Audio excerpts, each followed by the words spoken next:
Hi guys, అందరు బాగున్నారా? ఒక కష్టమైన ఈజీ రెసిపీతో వచ్చిన. ట్రస్ట్ మీ, ఇది నిజంగా ఈజీ రెసిపీ. మీరు ఈ ప్రొసీజర్ చూసాక మీరే చెప్తారు ఇది ఎంత ఈజీగా ఉంది అనేది.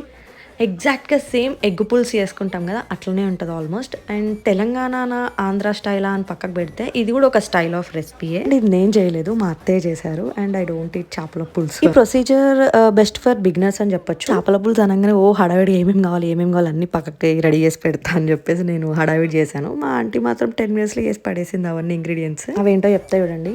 ధనియాల పొడి, కొబ్బరి పొడి, అల్లం వెల్లుల్లి పేస్ట్, ఉల్లిగడ్డ, పచ్చిమిరపకాయలు, ఉప్పు, కారం, చింతపండు పులుసు. మా ఫస్ట్ టైం ఎంత సిన్సియర్ గా చెప్పాను ఇంగ్రీడియంట్స్. ఇంకా మీరు వీడియో చూస్తున్నట్టయితే క్లియర్ గా అర్థమవుతుంది. అన్నీ ఒకేసారి వేసేసి పడేసింది అనమాట. నేను ఆంటీ మెల్లగా అంటే అవేం మెల్లగా గిల్లగా అన్నీ ఒకేసారి వేసేసి మూత పెట్టేయాలి, ఇంకా మధ్యలో కలిపేది లేదు, ఏం లేదు, లాస్ట్ ఉడికినాకనే మూత తీయాలి అని చెప్పింది నాకు. సో ఇలా మూత పెట్టి అలా మూత తీయంగానే చేపల పులుసు రెడీ. మీరు కూడా ఈ రెసిపీ ట్రై చేయండి అండ్ సబ్స్క్రైబ్ అండ్ షేర్.